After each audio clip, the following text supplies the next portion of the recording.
La Macronie ne veut surtout pas que les plus riches d'entre nous, ils sont 4000, quand je dis plus riches, c'est-à-dire des ultra-milliardaires, payent 2% de leur patrimoine. Ils refusent. Oui, ça se passe à l'Assemblée nationale. Vous avez un député de LFI qui interpelle un membre de la Macronie et il lui explique ceci. D'un côté, nous avons donc 11 millions de pauvres, 8 millions de personnes qui dépendent de l'aide alimentaire. 8 millions de personnes. Ça a l'air de gêner personne, hein, ça, hein, monsieur Macron? Vous vouliez plus qu'il y ait de SDF en 2017? On a quasiment doublé le nombre de SDF. C'est incroyable. Vous avez donc, par contre, d'un autre côté, 147 milliardaires. Ce sont les 500 familles les plus riches qui accumulent à elles seules 1228 milliards d'euros. Comment c'est possible, monsieur Macron? Vous n'aimez pas les pauvres? Vous voulez qu'ils soient encore plus pauvres? Sans doute. Et je rejoins ce que dit le député de LFI. On se pose des questions. Comment une infime petite minorité peut-elle amasser autant d'argent en si peu de temps? Ça, c'est vraiment la question. Alors que tout le pays galère. Quand je dis galère, c'est vraiment la grosse galère. Les gens sautent des repas, ne peuvent pas payer leurs factures ou leur loyer, finissent à la rue ou dans leur voiture. Et ça a l'air de gêner aucun membre de la Macronie. C'est vraiment triste, hein. Alors, ces inégalités perdurent depuis que vous êtes à la présidence, hein.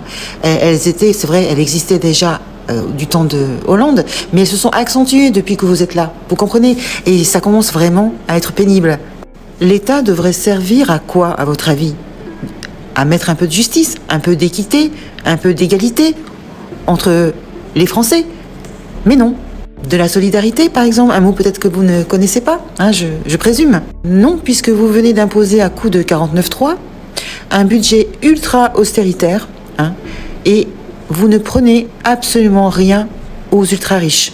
C'est un comble. Un député de LFI qui le dit il y a aussi la complicité du Rassemblement national, hein, dans ce budget, puisqu'ils ont accepté, pour faire court. Hein, ça n'a pas l'air de les gêner non plus, cela.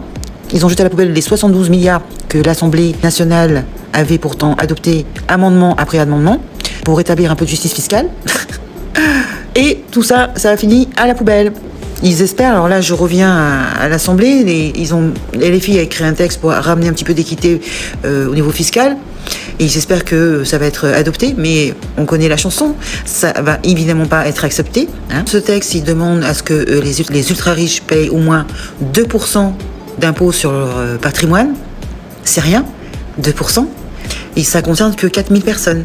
Les ultra-riches, c'est-à-dire 0,002% de la population française. Hein?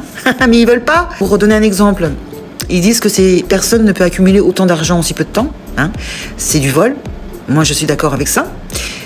Sachant que 100 millions, c'est 6118 années de SMIC, d'accord? Et que Bernard Arnault, par exemple, pour le prendre en exemple, lui, il a une fortune avoisinant les 215 milliards, et il dit que c'est 13 millions d'années de SMIC. Donc ils peuvent bien quand même payer 2% sur l'impôt de leur patrimoine. Hein, c'est tout ce qu'ils demandent. Je pense, moi, personnellement, vu comment on a affaire à des cinglés, que ce ne sera pas adopté. Hein, on va continuer comme ça avec ce budget complètement fou. Le budget austéritaire, hein, c'est le nouveau mot à la mode. Tout est austère, tout est bancal. De toute façon, il n'y a rien qui est fait pour le peuple.